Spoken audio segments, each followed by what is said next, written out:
Hello students, welcome to our online classes of future track academy.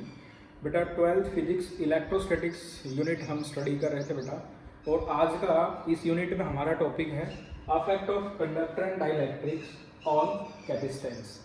यानी कि बेटा अगर हम कैपेसिटर के अंदर दो प्लेट होती हैं कैपेसिटर में, अगर उसके बीच में कोई कंडक्टिंग मटेरियल डाल दे या कोई डाइलेक्ट्रिक मटेरियल डाल दे तो कैपेसिटेंस की जो कैपेसिटी है, जो उसकी क्षमता है, वो इंक्रीज होगी या डिक्रीज होगी, यानी कि उस पर जो चेंजेस आएंगे वो हम पढ़ने वाले हैं। सेकंड बेटा हम स्टडी करेंगे कि कैपेसिटर की दोनों प्लेट के बीच का जो चार्ज है, इलेक्ट्रिक पोटेंशियल है, इलेक्ट्रिक एनर्जी है और इलेक्ट्रिक फील्ड है, ये क्वांटिटी क्या चेंज होगी या पहले जैसी रहने वाली है। तो बेटा हम स्टार्ट करते हैं। पहले हम पढ़ेंगे कंडक्टिंग स्लैब। तो बेटा हम फर्स्ट पार्ट इसका स्टार्ट करते हैं, जो कि है affect of conducting slab. Effect of conducting slab means if we introduce a conducting slab in between the two plates of a capacitor, its capacity increases। तो आंसर मैंने आपको पहले ही बता दिया कि जो क्षमता है, जो कैपेसिटेंस है, वो इंक्रीज होगी। इसे हम मैथमेटिकली कैसे समझेंगे?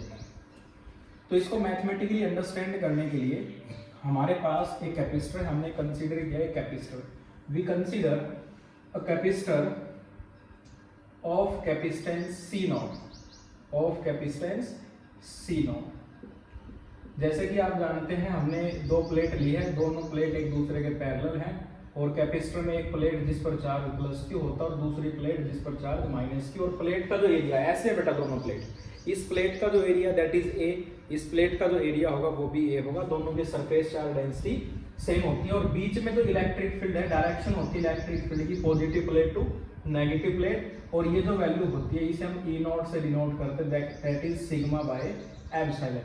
ये जो हम नोट लिख रहे हैं बार बार, इसका मीनिंग है कि हमने ओरिजिनली जो फील्ड ली है ना, जो बीच में जो स्पेस लिया है बेटा, वो एयर है या वैक्यूम, एयर या वैक्यूम। तो हमारा जो कैपेसिटर होगा उसकी क्षमता पहले एयर कोड के लिए निकालते हैं। ये एक्सप्रेशन में पहले भी डिराइव कर चुका हूं, एक बार दोबारा से बता देता हूं।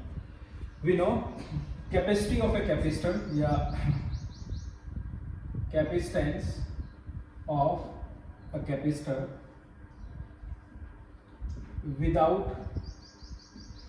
Any conducting slab, without any conducting slab. जो स्टूडेंट हमारे से आज ही जुड़े होंगे यूट्यूब से और वीडियो से, तो उन्हें ये समझ में आ जाए, इसलिए मैंने एक जो कैपेसिटर लिया उसके बीच में कोई भी कंडक्टिंग स्लैब इंट्रोड्यूस नहीं की है।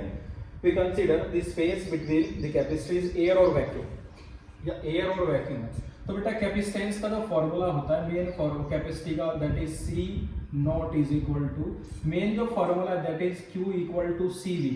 कैपेसिटेंस में आप ये फॉर्मूला काफी अच्छे से और काफी बार पढ़ चुके हैं। तो यहाँ से जो कैपेसिटी निकालेंगे that is C not equal to, जैसे कि Q इक्वल टू CV है, तो बेटा यहाँ से C इक्वल टू क्या हो जाएगा बेटा, Q not divided by V not. ये नॉट में इसलिए यूज कर रहा हूँ क्योंकि एयर के लिए एक्सप्रेशन है। अब बेटा इलेक्ट्रिक फील्ड तो आपको पता है, लेकिन एक फॉर्मूला हमने पढ़ा था यहाँ पर कि E equal to minus dB over dr। ये भी हमने एक वीडियो बनाया था जिसमें हमने फॉर्मूला पढ़ा था कि electric field is equal to negative of potential gradient. यहाँ जो इलेक्ट्रिक फील्ड है बेटा, सॉरी जो पोटेंशियल है दोनों प्लेट के बीच का, दैट इज V, और जो डिस्टेंस है वो D है। तो V नॉट, E नॉट और D, यहाँ से V नॉट की जो वैल्यू आ जाएगी वो होगी बेटा E नॉट इंटू D। ये हम यहाँ यूज करेंगे, so C not equal to Q not, और V नॉट की वैल्यू है बेटा E नॉट और D। ये रिजल्ट है सेकंड, और इस रिजल्ट में मैं साइड में यहाँ लिख रहा हूँ कि हमने यूज किया है कि V not equal to E not into D, which is from here E equal to minus dB over dr। अब बेटा इलेक्ट्रिक फील्ड का भी फॉर्मूला हमें पता है, electric field between the plates is sigma by epsilon not. So C not equal to Q not, और E की जगह बेटा हम रखेंगे सिग्मा, और एप्सिलॉन नॉट यहाँ मल्टीप्लाई हो जाएगा, या इसे नेक्स्ट स्टेप में कर लेंगे हमेशा, तो सिग्मा ओवर एप्सिलॉन नॉट और इनटू D। अब बेटा सिग्मा जो है that is surface charge density which is equal to charge divided by area. तो हम सिग्मा की भी वैल्यू पुट करेंगे, लेकिन उससे पहले C not equal to Q not into epsilon not और सिग्मा इंटू डी, एक स्टेप मैंने और बढ़ाया, इस एप्सिलॉन नॉट को ऊपर शिफ्ट किया बस। So C not equal to sigma की वैल्यू पुट करेंगे Q not epsilon not and sigma is equal to charge divided by area and D as it is, so Q not is cancel out, so C not equal to epsilon not A divided by D. ये formula हम पहले भी derive कर चुके हैं कि अगर हम कैपेसिटर की दोनों प्लेट के बीच में कोई भी कंडक्टिंग या डाइलेक्ट्रिक मटेरियल नहीं डालते, सिर्फ एयर और वैक्यूम का हम यूज कर रहे हैं। हालांकि एयर भी डाइलेक्ट्रिक है जिसका डाइलेक्ट्रिक कांस्टेंट 1 से थोड़ा ज्यादा होता है, लेकिन हम वैक्यूम सपोज कर ले बेटा इसको, तो C not equal to epsilon not A by D, ये हमारी क्षमता होगी कैपेसिटर की विदाउट एनी कंडक्टिंग और डाइलेक्ट्रिक मीडियम। तो बेटा हम इस फॉर्मूले को मैं डायरेक्ट लिखने वाला हूँ, क्योंकि ये जो डेरिवेशन है मैं पहले भी करा चुका हूं, एक बार दोबारा से होता है, आप इसके स्टेप्स देख लें। C not equal to Q naught by V naught, वो इस फॉर्मूले से आया, Q equal to C V, then V naught equal to, इस फॉर्मूले से हमने निकाला कि E equal to d V by d r, E naught equal to V naught by d, so V naught equal to E naught into d, ये result number 2। फिर हमने ई not हम जानते हैं दोनों प्लेट्स के बीच में गॉस थ्योरम की एप्लीकेशन हमने पढ़ी थी, that is sigma by epsilon not, और सिग्मा की वैल्यू पुट करेंगे तो charge by area, we have this result. तो बेटा हम डायरेक्ट इसकी वैल्यू पुट करने वाले हैं, ये रिजल्ट हमें तो अभी कंडक्टिंग स्लैब का इफेक्ट जानना है। So C not equal to epsilon not A divided by d, this is first result. Capacitance of a capacitor without any conducting slab, we know capacitance of a capacitor without any conducting slab C naught equal to epsilon naught A by D. If we introduce a dielectric slab, ये case step first था बेटा। अब step number 2 में हम क्या करने वाले हैं, स्टेप नंबर 2 में जो हमारे पास कैपेसिटर था जिसकी प्लेट का एरिया A और दोनों प्लेट के बीच का डिस्टेंस D है, वो एज इट इज है, उसमें हम कोई चेंज नहीं करेंगे, दोनों प्लेट को कम या ज्यादा डिस्टेंस दूर नहीं करेंगे, बस इसके बीच में एक स्लैब डाल देंगे।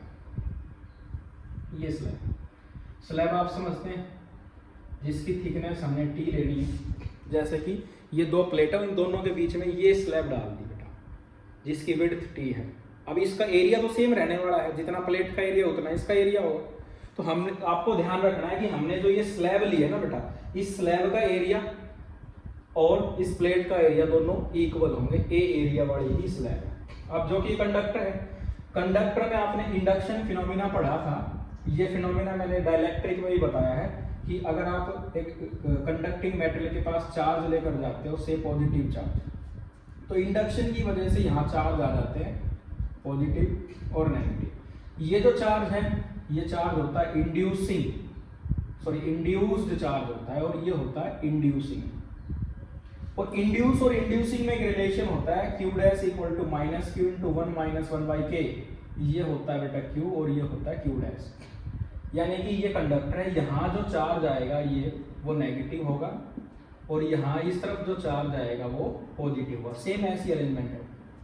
अब ये जो चार्ज है इसका नाम इंड्यूस्ड चार्ज है, और ये जो चार्ज था इसका नाम इंड्यूसिंग चार्ज है। और जो K है इसकी वैल्यू, जिसे डाइलेक्ट्रिक कांस्टेंट बोलते हैं बेटा, और ये होता है इन्फिनिट फॉर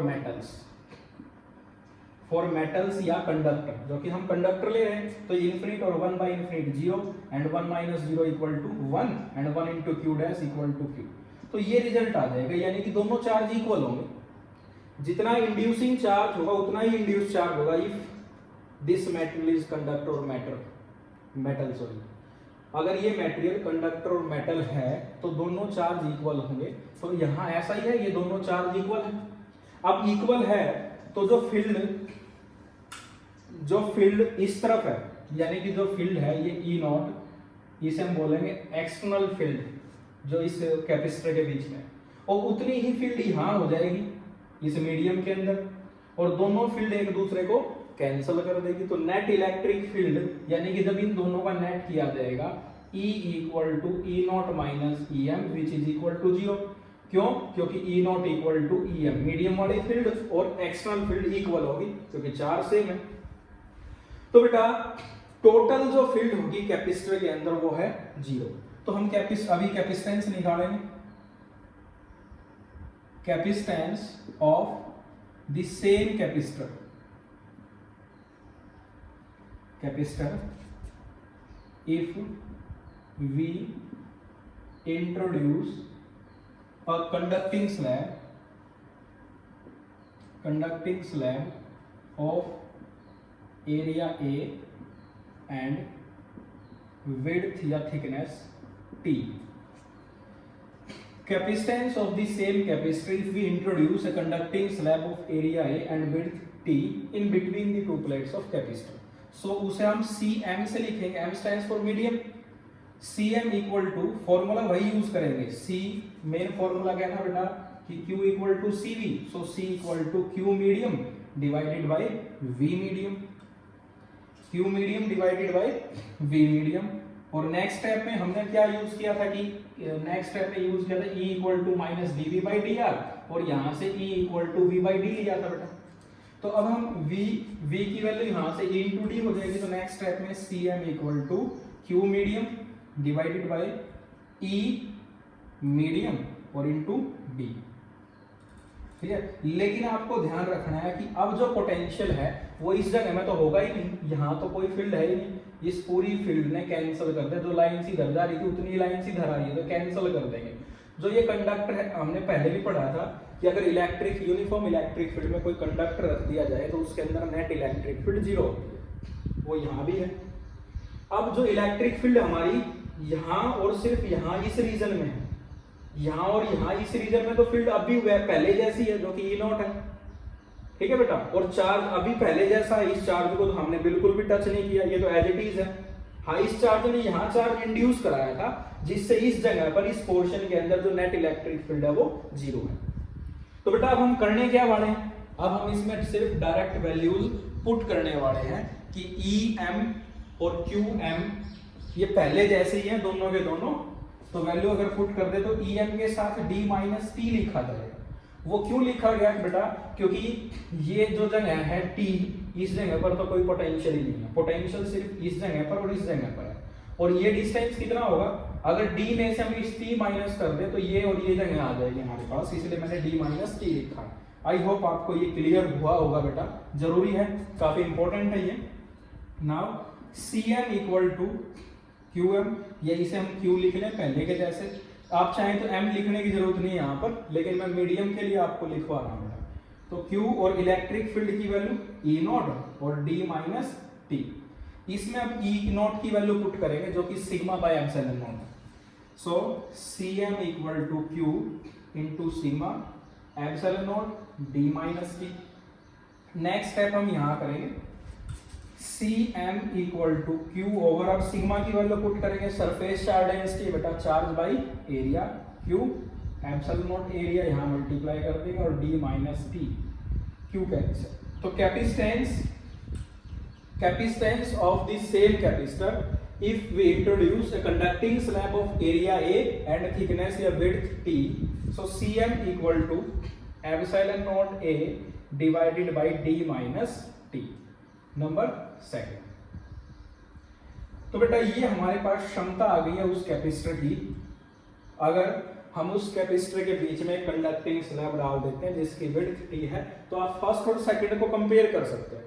कंपेयर के लिए आप उसे डिवाइड करेंगे, if we divide second from first then Cm over C0 equal to, Cm की वैल्यू पुट करेंगे बेटा epsilon not A over D minus T, और यहाँ वैल्यू आ जाएगी D over epsilon not A, ये कैंसिल होगा और ये जो रिजल्ट आएगा बेटा, ये जो रिजल्ट आएगा विच इज ग्रेटर देन 1, आप ये वैल्यू रख के देखना।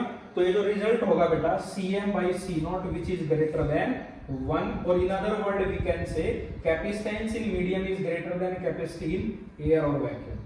तो बेटा अगर आप कंडक्टिंग स्लैब डालते हैं कैपेसिटर के बीच में तो कैपेसिटेंस इंक्रीज होगी। If we introduce a conducting slab in between the two plates of a parallel plate capacitor, its capacitance increases. ये रिजल्ट से पता लग रहा है बेटा। अब इसमें केस आप बना सकते हैं, वो केस ये हो सकता है कि T इक्वल टू D हो जाए, तो if T equal to D, अगर T और D दोनों इक्वल हो जाए तो आप यहाँ इस रिजल्ट से देख सकते हैं T माइनस T या D minus D equal to 0, result not define, तो आप उसे डिफाइन नहीं कर पाओगे बेटा। तो ये मेन एक्सप्रेशन था कि अगर हम कंडक्टिंग स्लैब डालते हैं तो आपको याद रखना है कि क्षमता जो है वो इंक्रीज होगी। और अगर आपको न्यूमेरिकल मिल जाए तो आप इस फॉर्मूले से करेंगे। आपको गिवन ही होगा कि प्लेट का एरिया गिवन होगा, दोनों पैरेलल प्लेट के बीच का डिस्टेंस गिवन होगा, और जो स्लैब आपको कहा जाएगा कि ये स्लैब इंट्रोड्यूस कर दी गई है तो उसकी थिकनेस भी गिवन होगी। लेकिन आपको यहाँ याद रखना है जो हमारी प्लेट का एरिया वो सेम एरिया हमारी स्लैब का होगा, तब आप इस रिजल्ट का यूज कर सकते हैं। क्लियर बेटा? अब हम स्टार्ट करेंगे हमारा नेक्स्ट पार्ट जो कि है डाइलेक्ट्रिक स्लैब का। If we introduce a dielectric slab, जैसे कि आपने अभी कंडक्टिंग स्लैब में देखा, क्या ऐसा ही केस हमें डाइलेक्ट्रिक में भी मिलने वाला है क्या? तो बेटा स्टार्ट करते हैं इसको भी।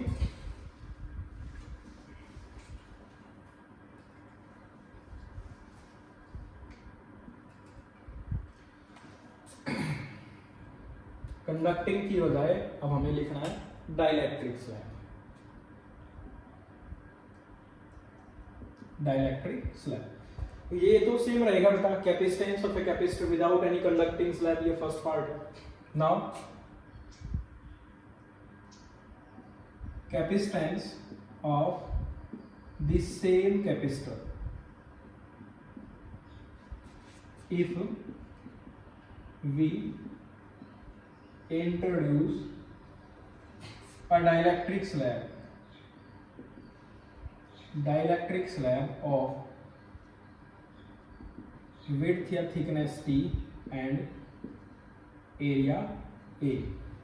तो स्टार्ट करते हैं बेटा इसे।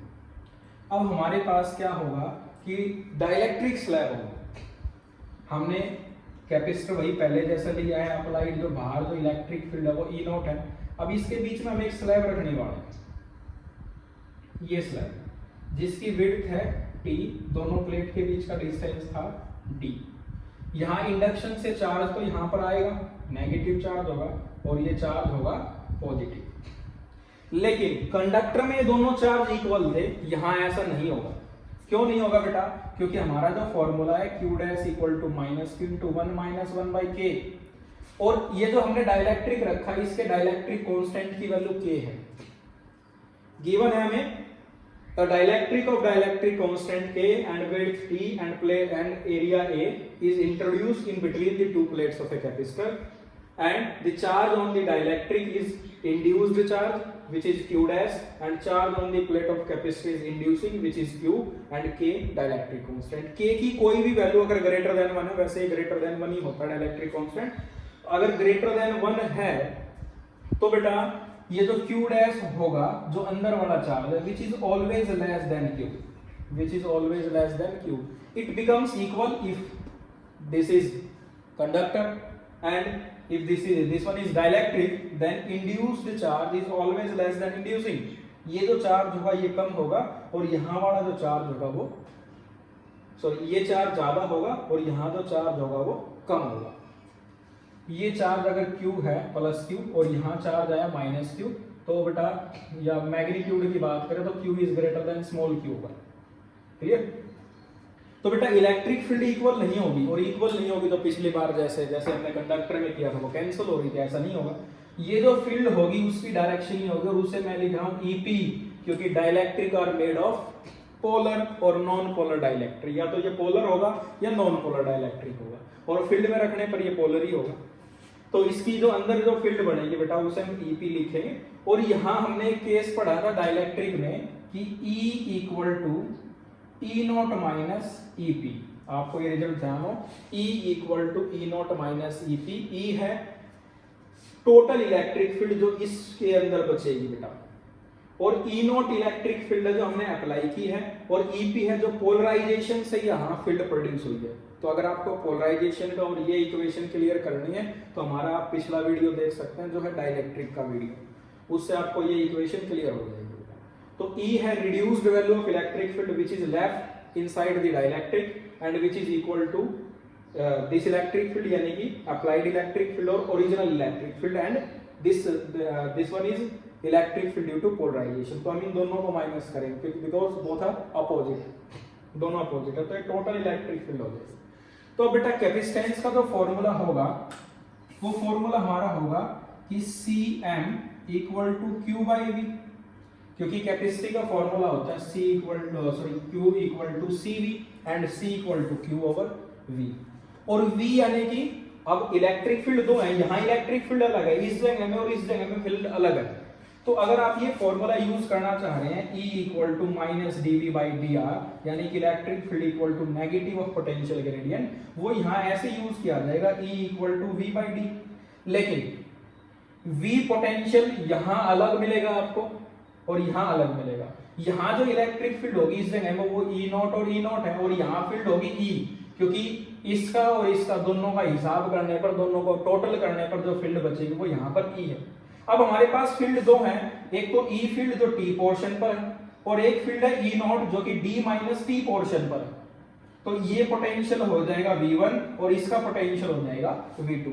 तो टोटल पोटेंशियल भी अब दो पार्ट में डिवाइड होगा। कैसे होगा? Cm equal to Q over V1 plus V2। V1 potential due to E not electric field या E जो भी आप लिखना चाहें। So Cm equal to Q V1 equal to the potential at this region D minus T। तो आप उसे लिखेंगे बेटा क्या? E not into D minus T। V1 with the potential due to E naught electric field and which is acting in the region D minus T here and here, plus potential is a scalar quantity. Second V2 potential act as at a distance T and due to E field. So we can write it E into T। यहाँ तक clear हो जाने का बेटा। एक बार दोबारा से देख लें आप, जो हमने डाइलेक्ट्रिक रखा इसके अंदर जो फील्ड बचेगी that is reduced value of electric field which is E and E naught with the original or applied electric field, EP with the electric field due to polarization and E equal to E naught minus EP।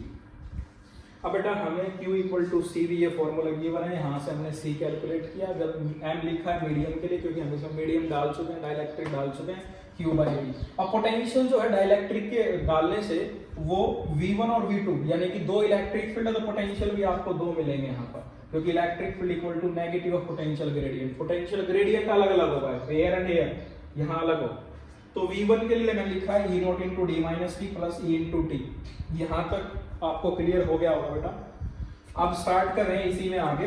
अब थोड़ा सा हम इसे solve करेंगे। हमने एक relation पढ़ा है, हमें इस E का कोई आइडिया नहीं है, हम इस E के बारे में कुछ नहीं जानते, लेकिन हाँ E नॉट की वैल्यू पता सिग्मा बाय एप्सिलॉन नॉट और सिग्मा की वैल्यू अभी पता आगे Q बाय एरिया, बट इस E के बारे में कोई आइडिया नहीं है।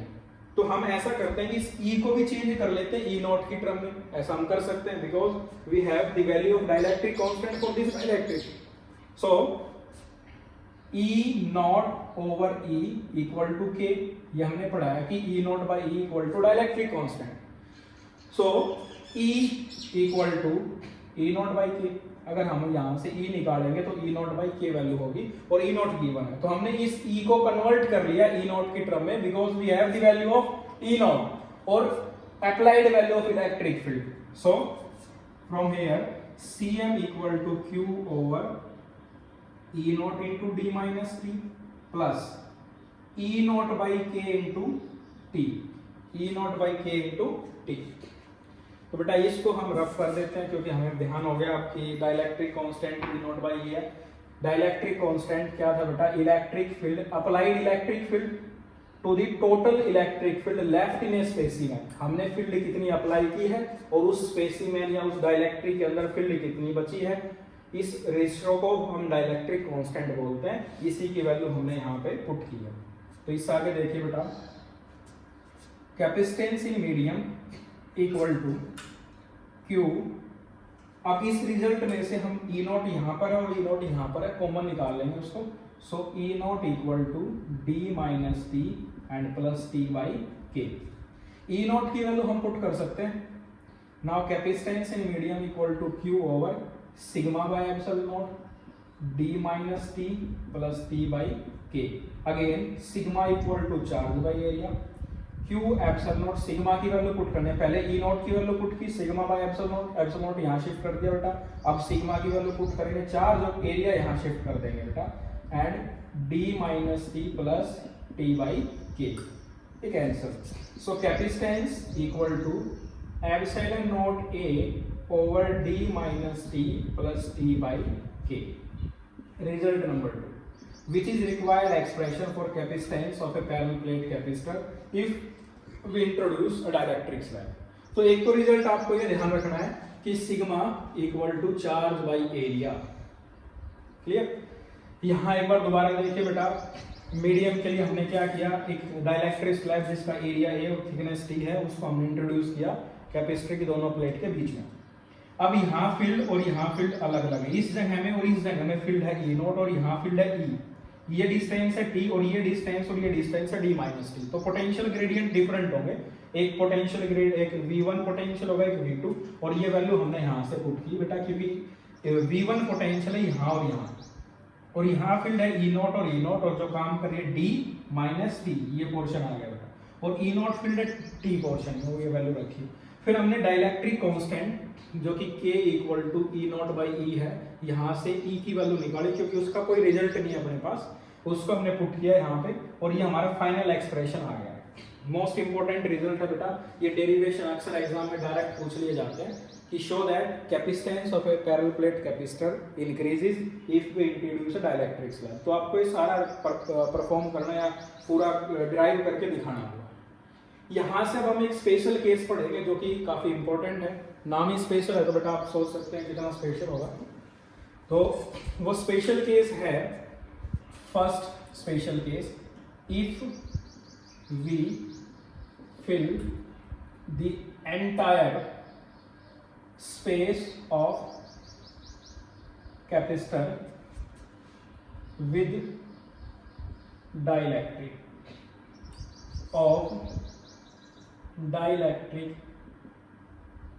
constant K।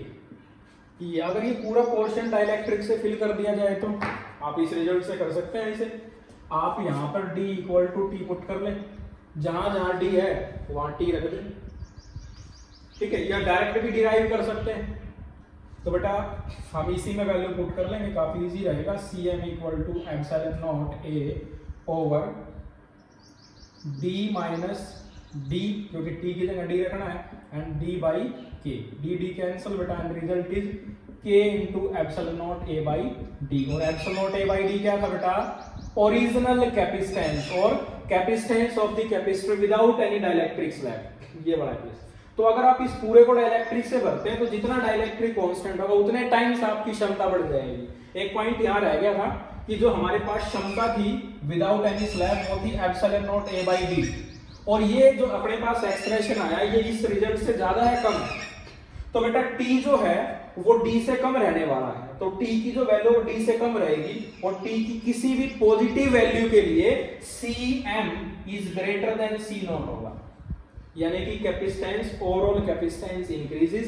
और एक हमने स्पेशल केस पढ़ा कि if we fill this region, this entire region with the help of dielectric, so capacitance becomes dielectric constant times to the original capacitance. Is it clear?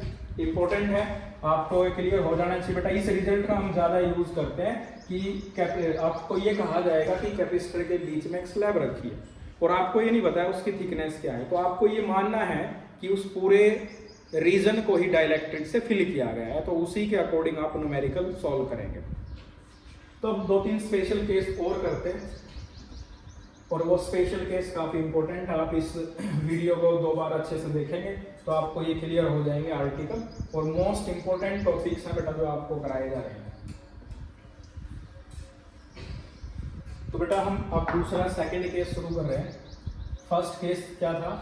First case था if you fill the whole space with the help of dielectric, so Cm equal to K times of C naught, ठीक है। अब dielectric की help से पूरे capacitor को fill किया गया है, हमने इस पूरे डाइलेक्ट्रिक को with the help of dielectric fill कर रखा है। अब हम इसको इस पूरे कंप्लीट को फिल कर रखा है बेटा, यहाँ से यहाँ तक एक पूरा ये डाइलेक्ट्रिक है इसमें, ठीक है। और सेकंड स्पेशल केस है if charge is held constant, that is battery disconnected,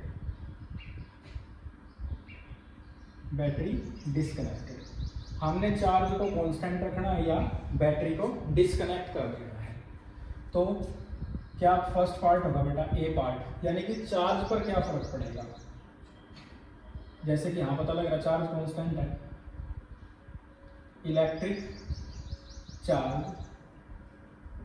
remains constant, यानी कि हमने क्या किया, इस कैपेसिटर को पूरे को डाइलेक्ट्रिक से फिल कर रखा है और पहले फिल नहीं किया, फर्स्ट पार्ट में आप इसे ऐसा मान लें कि ये पूरा कोई डाइलेक्ट्रिक नहीं है इसमें, और इसको जो बैटरी से जोड़ा, जो इसका जो चार्ज है वो क्यू है।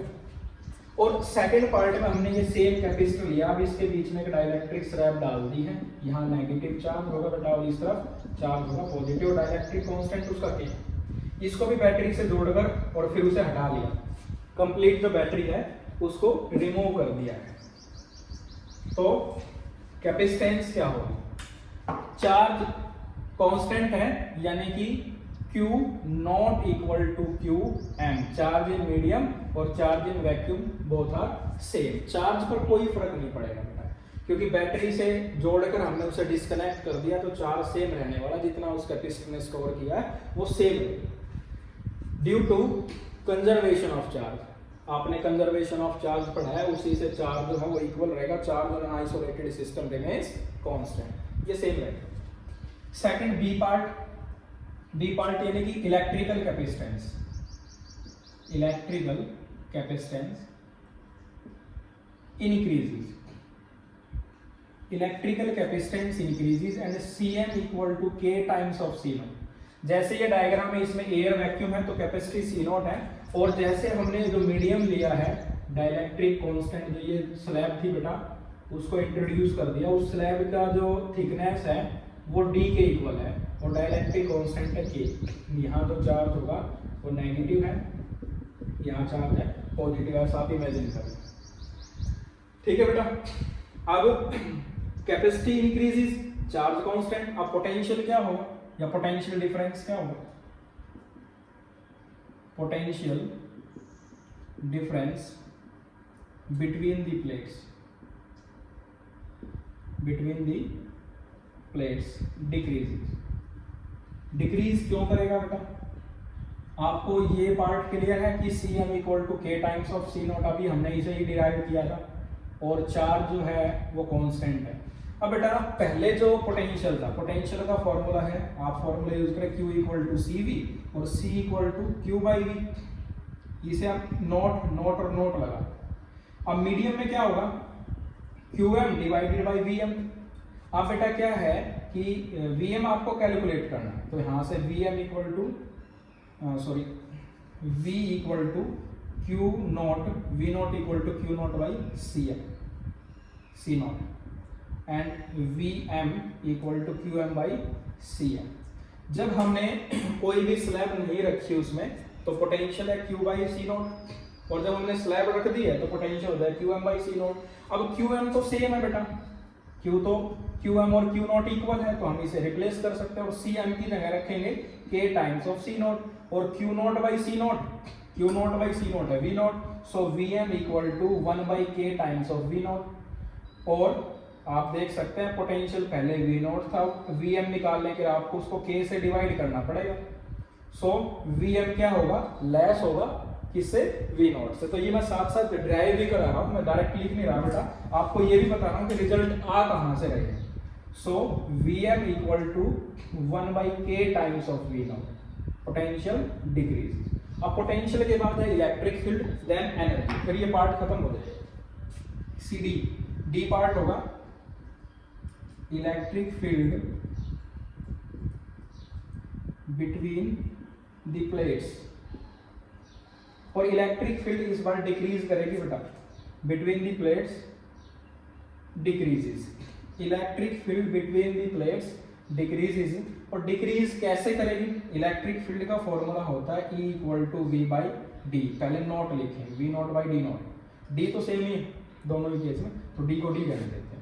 Electric field in medium is equal to potential medium divided by D, तो D दोनों केस में सेम है क्योंकि डाइलेक्ट्रिक की विड्थ भी D होगी बेटा।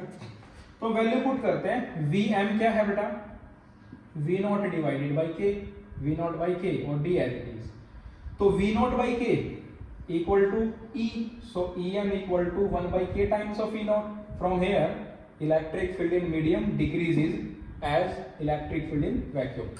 तो ये भी मैंने आपको ड्राइव करके दिखाया कि इलेक्ट्रिक फील्ड जो है वो डिक्रीज करेगी, और वो डिक्रीजिंग करेगी तो वैल्यू क्या होगी, EM equal to 1/k times of E naught. ये रिजल्ट यहाँ ऐसा। अब लास्ट E पार्ट और कर ले इसका, और E पार्ट है एनर्जी का। आप जानते हैं एनर्जी के लिए 3 एक्सप्रेशन थे हमारे पास। Electric energy stored in a capacitor, ये वीडियो भी आपको मिल जाएगा।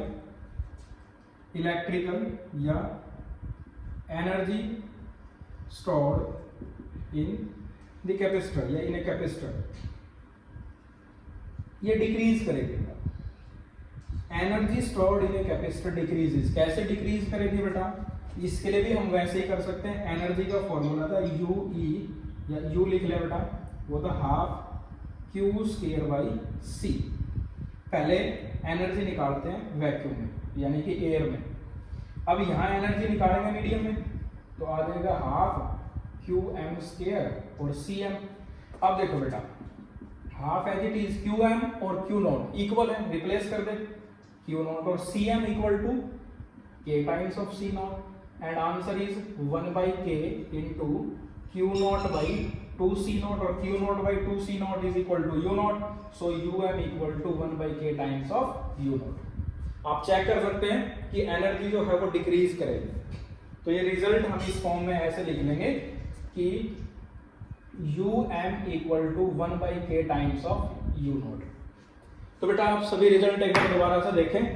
If we introduce a dielectric slab of dielectric constant K and thickness T is introduced in between the plates, so that the entire space of the capacitor is filled with the dielectric. So electric charge constant और battery disconnected. आपको करना क्या है कि capacitor को एक बार battery से जोड़ के उसे आप हटा लें, उसे डिस्कनेक्ट कर दें। डिस्कनेक्ट करेंगे तो according to law of conservation of charge is constant, यानी कि चार्ज जितना पहले था और स्लैब डालने पर चार्ज इक्वल है। फिर इलेक्ट्रिकल कैपेसिटेंस, जो कैपेसिटेंस पहले थी उससे k टाइम्स वो इंक्रीज कर जाएगी, ये रिजल्ट अभी पढ़ा हमने। और पोटेंशियल डिफरेंस पर क्या होगा, जैसे आप ये इंट्रोड्यूस करेंगे उसके पोटेंशियल डिफरेंस डिक्रीज करेगा, ओरिजिनल का 1/k होगा। और इलेक्ट्रिक फील्ड भी डिक्रीज करेगी, वो भी ओरिजिनल इलेक्ट्रिक फील्ड की 1/k हो जाएगी। और एनर्जी स्टोर्ड में क्या होगा, एनर्जी जितना कैपेसिटर पहले स्टोर कर रहा था उसका 1/k एनर्जी स्टोर करेगा in all the derivation k be the dielectric constant of the slab. तो k की अलग अलग वैल्यूज होती हैं, तो जैसा आप इसमें डाइलेक्ट्रिक कांस्टेंट वाली स्लैब रखेंगे तो ये रिजल्ट अलग अलग रहने वाले हैं। क्लियर? तो बेटा अभी हम इसका एक पार्ट और स्टडी करेंगे। वो पार्ट होगा इफ चार्ज की बजाय अगर पोटेंशियल फिक्स रखें, यानी कि हम इन दोनों को बैटरी से जोड़े रखते हैं, इसको भी V वोल्ट की बैटरी से जोड़ देते हैं बेटा, और इसके दोनों टर्मिनल्स को भी V वोल्ट की बैटरी से अटैच करके रखते हैं, बैटरी को डिस्कनेक्ट नहीं करते। तो ये जो फैक्टर्स हैं इनमें क्या क्या चेंजेस आने वाले हैं वो हम पढ़ेंगे। तो सेकंड की बजाय हमारे पास जो पार्ट होगा वो थर्ड पार्ट होगा। करते हैं बेटा स्टार्ट थर्ड पार्ट को, और थर्ड पार्ट है if potential difference is constant, if potential difference is constant or battery remains attached।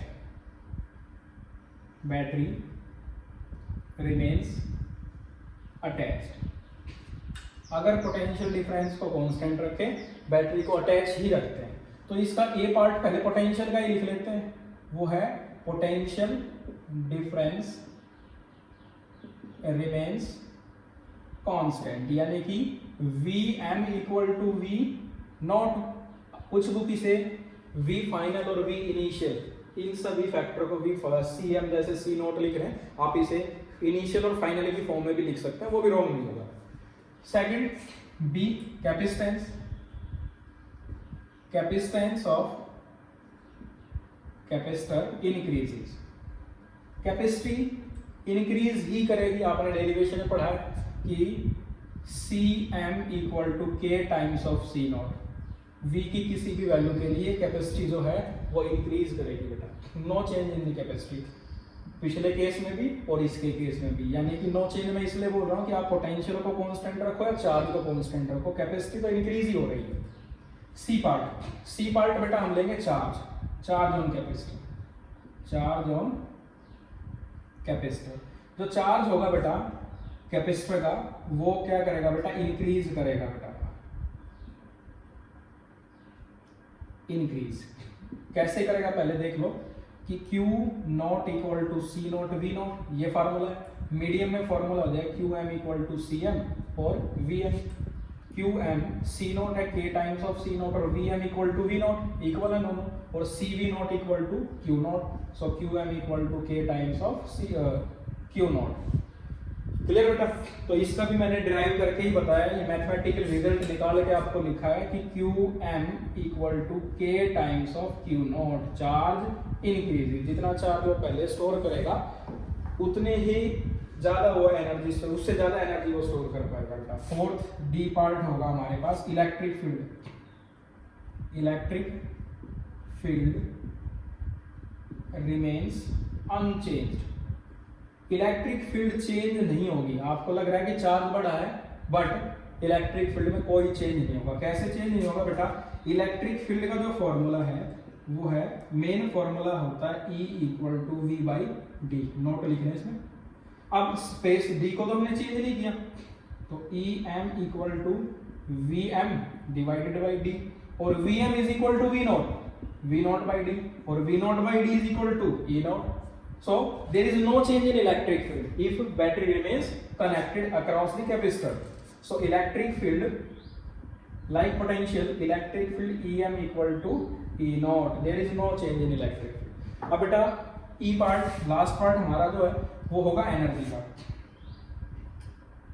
Energy stored in a capacitor increases. Increase कैसे करेगी बेटा? अपने पास नॉट के लिए लिखते हैं पहले, एयर के लिए एनर्जी का फॉर्मूला था half C naught V naught square, और यहाँ फॉर्मूला हो जाएगा U m equal to half C m V m square, half as it is, and C m equal to K times of C naught और V m equal to V naught square. तो half C naught V naught square is equal to U naught, U m equal to K as it is and U not. आप देख सकते हैं कि energy जो है वो इंक्रीज करेगी। In this case electrical energy stored in a capacitor increases, um equal to k times of u naught। तो बेटा लास्ट केस के जैसे इसमें भी थोड़ा सा चेंजेस है और ये आप लर्न कर लेंगे अच्छे से, बट ये जो सारे चेंजेस हैं ये k की वैल्यू पर डिपेंड करेंगे, ये फिक्स नहीं है। अगर हम डाइलेक्ट्रिक एक सब्सटेंस ऐसा रखते हैं इसमें जिसका डाइलेक्ट्रिक कांस्टेंट ज्यादा है तो कैपेसिटी उसी के अकॉर्डिंग इंक्रीज होगी, चार्ज में भी चेंज आएगा। इलेक्ट्रिक फील्ड पोटेंशियल सेम है, energy increase, capacitance increase, charge increase. तो बेटा ये कुछ स्पेशल केस थे जो आपको कराए गए हैं। नेक्स्ट क्लास में हम कॉमन पोटेंशियल और लॉस ऑफ एनर्जी के बारे में पढ़ेंगे। तो ये जो आज हमने टॉपिक किए काफ़ी इंपॉर्टेंट है, आपको इन पर समय लगाना है और अच्छे से इनको रीड आउट करना है। अच्छे से नोट्स बनाओ बेटा और अच्छे से प्रिपरेशन करो इनकी। मिलते हैं बेटा नेक्स्ट लेक्चर में। Thanks for watching.